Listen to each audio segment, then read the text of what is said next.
അസ്സലാമു അലൈക്കും വറഹ്മത്തുള്ളാ. മതവിരോധികളുടെ തെരഞ്ഞെടുത്ത നുണകൾ എന്ന സീരീസിലുള്ള അടുത്ത വീഡിയോയിലേക്കാണ് നമ്മൾ പോകുന്നത്. അപ്പോൾ ഈ വീഡിയോയിൽ നുണ പറഞ്ഞിട്ടുള്ളത് നമ്മളോട് ഓൾറെഡി തന്നെ ഞാൻ ഒരുപാട് നുണകൾ പറയും, അതിന് ഞാൻ വെരിഫൈ ഒന്നും ചെയ്യൂല, നിങ്ങൾ വേണമെങ്കിൽ പോയി വെരിഫൈ ചെയ്തോളൂ എന്ന് സ്വയം പ്രഖ്യാപിത നുണയൻ. ഓക്കെ, അങ്ങനെ നുണ പറയുമെന്ന് പറഞ്ഞ ആളായതുകൊണ്ട് തന്നെ നമുക്കതിൽ വലിയ അത്ഭുതമൊന്നുമില്ല. എന്നാലും ആളുകൾ ഇതിപ്പോൾ ഈ ക്ലിപ്പ് എനിക്ക് കിട്ടിയിട്ടുള്ളത് ഒരാൾ ഒരു മിനിറ്റുള്ള ക്ലിപ്പായിട്ട് അയച്ചെന്നതാണ്. അപ്പോൾ ഇത് നമുക്കൊക്കെ മറുപടി പറഞ്ഞിട്ട് ചെയ്തൊരു വീഡിയോ ആണ്. പക്ഷേ ഇങ്ങനെയുള്ള നൂറുകണക്കിന് നുണകളുണ്ടാകും, ആരെങ്കിലൊക്കെ അയച്ചു തരുമ്പോഴാണ് ഇതൊക്കെ ശ്രദ്ധയിൽപ്പെടുന്നതെന്ന് മാത്രം. അപ്പോൾ ഏതായാലും ആ ഒരു ഭാഗം നമുക്ക് എന്ത് ചെയ്യാം, ആദ്യം കാണാം. വലിയൊരു നുണ പറയുന്നത്: എൻ്റെ ഒരു ബാധ്യതയാണ് എൻ്റെ അയൽവാസികൾ ആരും പട്ടിണി എടുക്കാതിരിക്കുക എന്നുള്ളത്. അങ്ങനെ പട്ടിണിയില്ലാത്ത എൻ്റെ അയൽവാസികൾ മുഴുവൻ പട്ടിണി കിടക്കാതിരിക്കണം എന്നൊക്കെ പറയുമ്പോൾ നമ്മൾ വിചാരിക്കും ഇത് ഒരു ആഗോള സാഹോദര്യമാണ് ഇവിടെ പറഞ്ഞു വെക്കുന്നത് എന്ന്. ഇസ്ലാമിലെ അയൽവക്കം എന്ന് പറഞ്ഞാൽ എന്താണ്?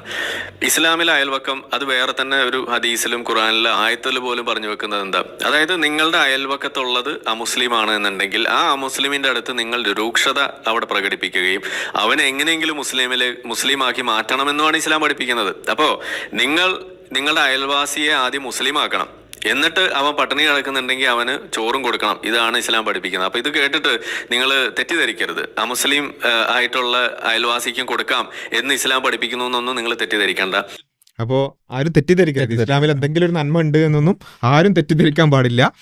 നമ്മൾ സ്ഥിരമായി കേൾക്കുന്നതാണ്, അയൽവാസി പട്ടിണി കിടക്കുമ്പോൾ വയറ് നിറച്ചുണ്ണുന്നവൻ വിശ്വാസിയല്ല എന്ന റസൂലിൻ്റെ ഹദീസൊക്കെ നമ്മൾ സ്ഥിരമായി കേൾക്കുന്നവരാണ്. അപ്പോൾ അത് ആരും കേട്ട് തെറ്റിദ്ധരിക്കരുത്. അത് എന്തല്ല, എല്ലാവരെയും കുറിച്ചല്ല, മുസ്ലിമായ പിന്നെ അയൽക്കാർക്ക് മാത്രം ഭക്ഷണം കൊടുക്കുന്നതിനെ കുറിച്ചാണ് എന്നാണ് പറഞ്ഞിട്ടുള്ളത്. ഇതിൽ നമുക്ക് ചോദിക്കാനുള്ള ഒന്നാമത്തെ കാര്യം എന്താണ് ഇതിനുള്ള തെളിവ് എന്നുള്ളതാണ്. പച്ചയായ നുണ എന്നുള്ളതിനപ്പുറത്തേക്ക് മറ്റൊന്നുമില്ല. ഓൾറെഡി നുണ പറയുമെന്ന് പറഞ്ഞ ആളായതുകൊണ്ട് വലിയ വിഷയമില്ല. എന്നാലും നമ്മൾ ഇനി എടുത്ത് വീശുള്ളൂ, ബാക്കി നിങ്ങളെ പാടായി നോണയൊക്കെ നമ്മൾ ഇനി ചറവറ പറഞ്ഞുകൊണ്ടിരിക്കാൻ പോവാണ്. ഒരു വെരിഫിക്കേഷൻ നമ്മൾ നടത്താൻ പോകുന്നില്ല. പച്ചയായ കളവാണ് ഇവിടെ പറഞ്ഞിട്ടുള്ളത്. ആരാണ്, അല്ലെങ്കിൽ ഈ ഹദീസിലുണ്ടോ? ഒന്നാമത് അതാണ് അല്ലേ. ആ ഹദീസിൽ നമ്മൾ പരിശോധിച്ചാൽ അയൽവാസി എന്നാണുള്ളത്. അവിടെ മുസ്ലിം അല്ലെങ്കിൽ മുശ്രിക്ക് അല്ലെങ്കിൽ അങ്ങനെ ഏതെങ്കിലും തരത്തിലുള്ള ഒരു വേർതിരിവ് നമുക്ക് ഹദീസിൻ്റെ ടെക്സ്റ്റിൽ കാണാൻ സാധ്യമല്ല. ഇനി അല്ലെങ്കിൽ ഹദീസ് എവിടെയെങ്കിലും വിശദീകരിച്ച് ഷറഹിൽ എവിടെയെങ്കിലും ആ രൂപത്തിൽ പിന്നെ ഇങ്ങനെ അമുസ്ലിങ്ങളായ ആളുകൾക്ക് കൊടുക്കരുത് എന്നാണ് ഈ ഹദീസ് കൊണ്ട് ഉദ്ദേശിക്കുന്നത് എന്ന് എവിടെയെങ്കിലും പറഞ്ഞിട്ടുണ്ടോ? അങ്ങനെ ഒരു നിലക്കും ഒരു തെളിവും ഇല്ലാത്ത ഒരു ആരോപണമാണ് ഇവിടെ നടത്തിയിട്ടുള്ളത്. ഈ ഒരു ഹദീസ് അത് മുസ്ലിങ്ങളെ കുറിച്ച് മാത്രമാണ് എന്ന പച്ചയായ നുണയാണ് ഇവിടെ നടത്തിയിട്ടുള്ളത്. ആരിഫ് തന്നെ പറഞ്ഞത് അങ്ങനെയാണ്. ആദ്യം നമ്മൾ നുണയങ്ങ് പറയും, പിന്നെ നമ്മൾ തപ്പും, എവിടെയെങ്കിലും ഉണ്ടോങ്കിൽ നമ്മൾ എടുക്കും. അതെ, രീതിയിലാണ്. അപ്പോൾ ഇതിൽ നമുക്ക് അയൽവാസികളോടുള്ള ബാധ്യത എന്ന് പറയുന്നത്, അപ്പോൾ നമുക്ക് തന്നെ പരിശോധിച്ചാൽ മനസ്സിലാവും, മുസ്ലിങ്ങളല്ലാത്ത അയൽവാസികളോടുള്ള ബാധ്യത എന്ന് പറഞ്ഞുകൊണ്ട് തന്നെ പല സ്ഥലത്ത് നമുക്കിങ്ങനെ പണ്ഡിതന്മാർ വിശദീകരിച്ചിട്ട് കാണാൻ പറ്റും. അങ്ങനെ മുസ്ലിങ്ങളല്ലാത്തവരോടുള്ള ബാധ്യത വിശദീകരിക്കുന്നിടത്താണ് പലപ്പോഴും എന്ത് ചെയ്തിട്ടുള്ളത്, ഈ ഹദീസ് ഉദ്ധരിച്ചിട്ടുള്ളത്. അപ്പം നമ്മൾ ആരോട് ഏത് അയൽവാസിയാണെന്നുണ്ടെങ്കിലും അവരെ പട്ടിണി കിടക്കുക എന്നുള്ളത് നമ്മളെ സംബന്ധിച്ചിടത്തോളം പാടില്ലാത്തൊരു കാര്യമാണെന്നുള്ളതും അവരുടെ കാര്യത്തിൽ നമുക്ക് ശ്രദ്ധ വേണമെന്നുള്ള കാര്യം, അത് അമുസ്ലിങ്ങളാണെങ്കിലും മുസ്ലിങ്ങളല്ലാത്തവരാണെങ്കിലും അതാണ് അവസ്ഥ എന്നുള്ളത് പറയാനാണ് ഈ ഹദീസ് കൊടുത്തിട്ടുള്ളത് എന്നുള്ളതാണ് മനസ്സിലാക്കുന്നത്. മാത്രമല്ല അയൽവാസികളെ സംബന്ധിച്ചിടത്തോളം ഇസ്ലാമിൽ ഇപ്പോൾ ഖുർആനിലും ഹദീസിലൊക്കെ പരിശോധിച്ചൊക്കെ ഒരുപാട് കൽപ്പനകൾ കാണാൻ പറ്റും. അവിടെ ഒന്നും ഈ രൂപത്തിലല്ല നമുക്ക് കാണാൻ പറ്റുന്നതാണ് ഞാൻ മനസ്സിലാക്കുന്നത്. അതെ. ഇപ്പോൾ ആയിഷ റളിയല്ലാഹു ഉദ്ധരിക്കുന്ന ഒരു ഹദീസ് ഉണ്ട്. അതിൽ നബി സല്ലല്ലാഹു അലൈഹി വസല്ലമ പറയുന്നുണ്ട്, ജിബ്രീൽ എൻ്റെ അടുത്ത് വന്നിട്ട് അയൽവാസികളോട് കാണിക്കേണ്ട കടമകളെക്കുറിച്ചും കടപ്പാടുകളെക്കുറിച്ചും പറയുന്നത് കേട്ട് ഞാൻ വിചാരിച്ചു ഞാൻ എൻ്റെ സ്വത്തിൻ്റെ ഭാഗം അവർക്ക് കൊടുക്കേണ്ടി വരും വരെ എനിക്ക് തോന്നിപ്പോയി എന്നുള്ളത്. ഈ ഹദീസ് വിശദീകരിച്ചുകൊണ്ട് ഇബ്നു ഹജർ റഹിമഹുല്ലാഹ് പറയുന്നത് കാണാൻ കഴിയും. അത് ഇവിടെ അയൽവാസി എന്നതുകൊണ്ട് ഉദ്ദേശിക്കുന്നത് അയൽവാസി എന്നത് ഉൾപ്പെടുന്നതാണ് എന്ത്, അമുസ്ലിമായ ആൾ, മുസ്ലിമും അമുസ്ലിമും ഈ വാക്ക് അയൽവാസി എന്ന വാക്കിൽ ഉൾപ്പെടുന്നതാണ്.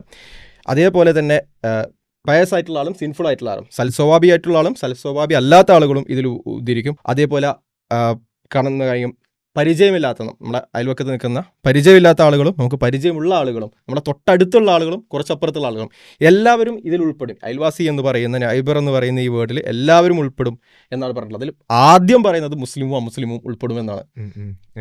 അപ്പോൾ വളരെ ക്രിയേറ്റ് ഒരുപാട് ഹദീസുകളിൽ നമുക്ക് കാണാൻ പറ്റും. മറ്റൊരു റിപ്പോർട്ടിൽ നമുക്ക് കാണാൻ പറ്റുന്ന വെച്ചാൽ ഒരു സ്വഹാബി അവിടെ അദ്ദേഹത്തിൻ്റെ വീട്ടിൽ ഒരു ആട്ടിനെ അറുത്തതുമായി ബന്ധപ്പെട്ടുകൊണ്ട് അങ്ങനെ അറുത്ത ആ ഒരു സന്ദർഭത്തിൽ അദ്ദേഹം വന്നപ്പോൾ അദ്ദേഹം ആദ്യം തന്നെ ചോദിക്കുന്നത് എന്താ വെച്ചാൽ, നമ്മുടെ have you given some to our Jewish neighbour, നമ്മുടെ ജൂതനായിട്ടുള്ള നെയ്ബറിന് ഇത് കൊടുത്തോ എന്ന് ചോദിക്കുകയാണ്. അപ്പം വീണ്ടും ഇത് ആവർത്തിക്കുകയാണ്, ഈ സ്വഹാബി എന്ത് ചെയ്യണം, ആവർത്തിക്കുകയാണ്. ജൂതനായിട്ടുള്ള നമ്മുടെ അയൽവാസിക്ക് ഇത് കൊടുത്തോ, ജൂതനായിട്ടുള്ള അയൽവാസിക്ക് നമ്മൾ ഇത് കൊടുത്തോ എന്ന് ആവർത്തിച്ച് ചോദിച്ചപ്പോൾ അദ്ദേഹത്തോട് ചോദിക്കുകയാണ്, ഇതെന്താ ഇങ്ങനെ ആവർത്തിച്ച് ചോദിക്കുന്നതെന്ന് ചോദിച്ചപ്പോൾ അദ്ദേഹം പറയുന്നത് എന്താ വെച്ചാൽ ഈ കാര്യം, അതായത് ജിബ്രീൽ പിന്നെ peace be upon him kept on എൻജോയിനിങ്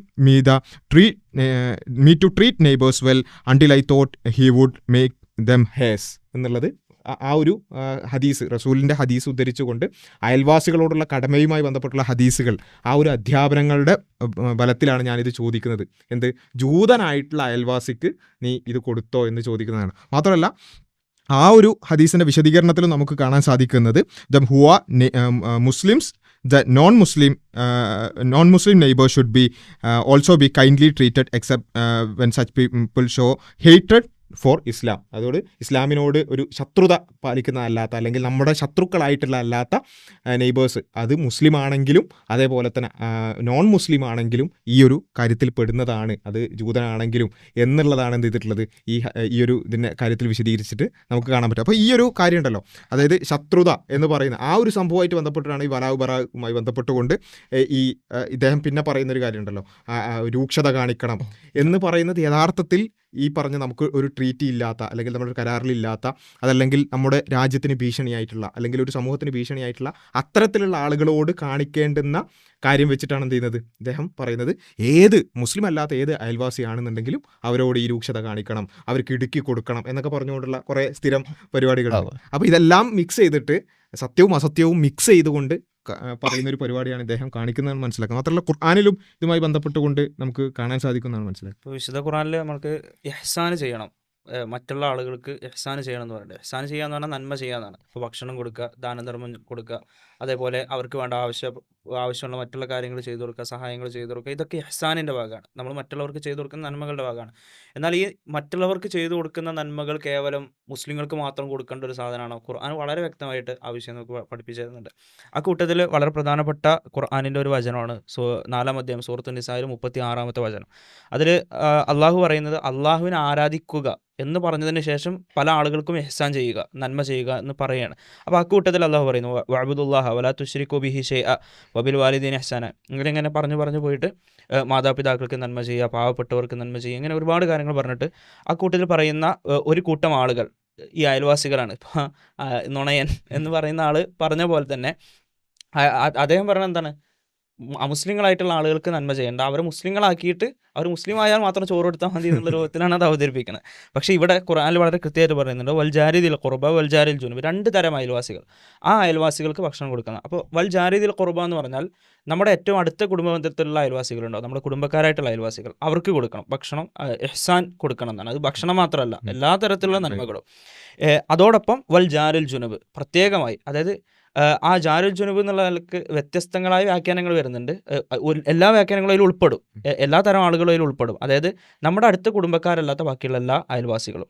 അപ്പോൾ ആ കൂട്ടത്തിൽ നമുക്ക് അതിൻ്റെ വ്യാഖ്യാന ഗ്രന്ഥങ്ങൾ പരിശോധിച്ചാൽ, ഇപ്പോൾ തഫ്സീറു ത്വബരി വളരെ പ്രശസ്തമായ ഒരു വ്യാഖ്യാന ഗ്രന്ഥമാണ്. അദ്ദേഹത്തിൻ്റെ തഫ്സീറിൽ നമുക്ക് കാണാൻ കഴിയും ഖാല അബൂ ജഅഫർ റഹിമഹുല്ലാഹ് എന്ന പണ്ഡിതൻ പറയുന്നതായി അദ്ദേഹം ഉദ്ധരിക്കുകയാണ് ഇതിൻ്റെ അർത്ഥം. ഔലൽ ഖൗലൈനി ഫി ദാലിക ബിസ്സവാബി, അതിൽ ഏറ്റവും ശരിയായത്, അതായത് ജാരിൽ ജുനുബ് കുടുംബക്കാരല്ലാത്ത അയൽവാസികൾ എന്ന് പറയുമ്പോൾ അതുകൊണ്ട് ഉദ്ദേശിക്കപ്പെടുന്ന ഏറ്റവും ശരിയായ അഭിപ്രായം എന്ന് പറയുന്നത് ഖൗലുമൻ ഖാല മഅന അൽ ജുനുബ് ഫി ഹാദൽ മൗദി, ഈ സന്ദർഭത്തിൽ ജുനുബ് എന്ന് പറഞ്ഞാൽ അയൽവാസികൾ എന്ന് പറഞ്ഞാൽ, കുടുംബക്കാരല്ലാത്ത അയൽവാസികൾ എന്ന് പറഞ്ഞാൽ അൽ ഖരീബുൽ ബഈദ്, നമുക്ക് പരിചിതരല്ലാത്ത അയൽവാസികൾ, കുറച്ച് ദൂരെ താമസിക്കുന്ന അയൽവാസികളുണ്ടാവും. അവരുദ്ദേശിക്കുന്നുണ്ട് മുസ്ലിമൻ കാന ഔ മുശ്രിക്കൻ, അവർ മുസ്ലിം ആണെങ്കിലും ശരി മുശ്രിക്കാണെങ്കിലും ശരി, ഒരു അമുസ്ലിം ആണെങ്കിലും ശരി എന്നാണ് പറഞ്ഞതിൻ്റെ അർത്ഥം. ഒരു ബഹുദൈവ വിശ്വാസിയാണെങ്കിലും ശരി അവർക്ക് കൊടുക്കണം, ഇഹ്സാൻ ചെയ്യണം എന്നാണ് അവിടെ ഉദ്ദേശിക്കുന്ന. ജാർ അതാണ്, അയൽവാസി അതാണ് എന്ന് പറയുന്നു.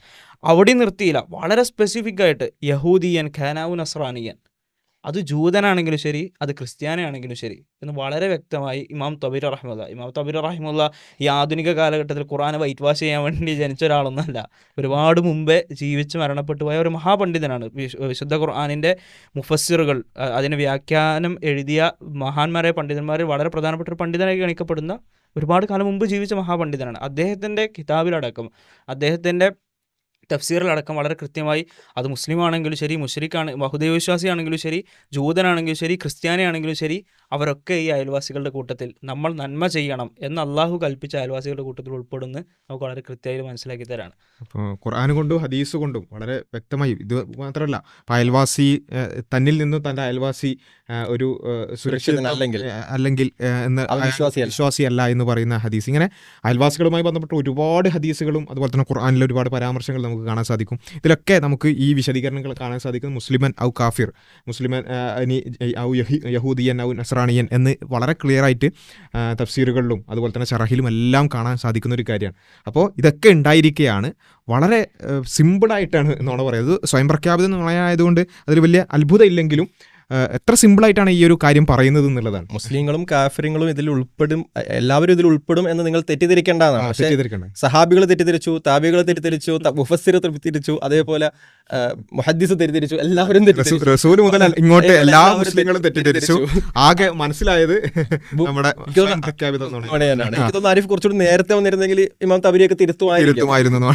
ഒരു നവോത്ഥാന നായകനായിക്കൊണ്ട് നിങ്ങൾ ആരും മുസ്ലിങ്ങളല്ലാത്ത ഈ ഇത്തരത്തിലുള്ള അയൽവാസികൾ ആരെയും ഒരു തരത്തിലും പരിഗണിക്കരുത്, അവരെല്ലാം മുസ്ലിങ്ങളാക്കിയതിന് മാത്രം അങ്ങനെ തഫ്സീറൊക്കെ എഴുതുമായിരുന്നു. അപ്പോൾ ഏതായാലും അതിനൊക്കെ പടച്ചോൻ കാത്തു. അപ്പോൾ ഏതായാലും ഇതാണ് നുണയുമായി ബന്ധപ്പെട്ടുകൊണ്ട് പറയാനുള്ള ഇത്രയും പച്ചയായ നുണകൾ. ഇത് നമ്മളുടെ ഒരാൾ കട്ട് ചെയ്ത് അയച്ചതുകൊണ്ട് മാത്രം കേട്ടോ ഇതൊക്കെ ശ്രദ്ധയിൽപ്പെട്ടത്. ഇങ്ങനെ എത്ര നുണകൾ, അപ്പോൾ മണിക്കൂറുകൾ നീണ്ട ലൈവുകളിൽ എത്രത്തോളം നുണകൾ ഉണ്ടാവും എന്നുള്ളത് പടച്ചോന് മാത്രം അറിയാം. അപ്പോൾ ഏതായാലും നമ്മുടെ ശ്രദ്ധയിൽപ്പെട്ട നുണകൾ നിങ്ങളുടെ ശ്രദ്ധയിൽ കൂടി പെട്ടിയെന്ന് മാത്രം. വളരെ ക്ലിയറായി ഇസ്ലാമിക പ്രമാണങ്ങളിൽ ഹദീസിൽ വളരെ ക്ലിയർ ആയിട്ട് തന്നെ ഒരു വേർതിരിവും ഇല്ലാതെ പറഞ്ഞൊരു കാര്യം, അതിൻ്റെ വിശദീകരണങ്ങളിൽ തഫ്സീറുകളിലെല്ലാം വളരെ ക്ലിയറായി പറഞ്ഞൊരു കാര്യത്തെക്കുറിച്ചാണ് ഈ തരത്തിൽ നുണ പറയുന്നത് എന്ന് നമ്മൾ മനസ്സിലാക്കുക. ഇവരൊക്കെ വിശ്വസിച്ച് നടക്കുന്ന ആളുകൾ, ഇവർ പറയുന്നതൊക്കെ വിശ്വസിച്ച് നടക്കുന്ന പലതരത്തിലുള്ള ആളുകളുണ്ട്. നമ്മുടെ താഴെയൊക്കെ കമൻറ്റ് ചെയ്യാൻ വരുന്ന കമൻറ്റ് വാരിയേഴ്സ്, അവരോടൊക്കെ പറയാനുള്ളത് നിങ്ങൾ ഒരല്പം ഇതൊക്കെ ഇങ്ങനെ കേട്ട് പോകുന്നതിനപ്പുറത്ത് ഒന്ന് ജസ്റ്റ് ചെക്ക് ചെയ്യാൻ തയ്യാറായാൽ തന്നെ പൊളിയുന്ന നുണകളാണിത്. അതിനെ കൃത്യമായി മനസ്സിലാക്കാൻ ശ്രമിക്കുക എന്നുള്ളതാണ് ഇവിടെ സൂചിപ്പിക്കാനുള്ളത്. മറ്റ് ഇവരുടെ നുണകളുടെ സീരീസ് ഇവിടെ ഒരിക്കലും അവസാനിപ്പിക്കാൻ പറ്റും തോന്നുന്നില്ല ഈ ഒരു നിലക്ക് പോകുകയാണെന്നുണ്ടെങ്കിൽ. അപ്പോൾ ഏതായാലും കൂടുതൽ ഇവരുടെ നുണകൾ എക്സ്പോസ് ചെയ്യുന്ന മറ്റു വീഡിയോസുമായി വീണ്ടും കാണാം. അസ്സലാമു അലൈക്കും വറഹ്മത്തുള്ളാഹി.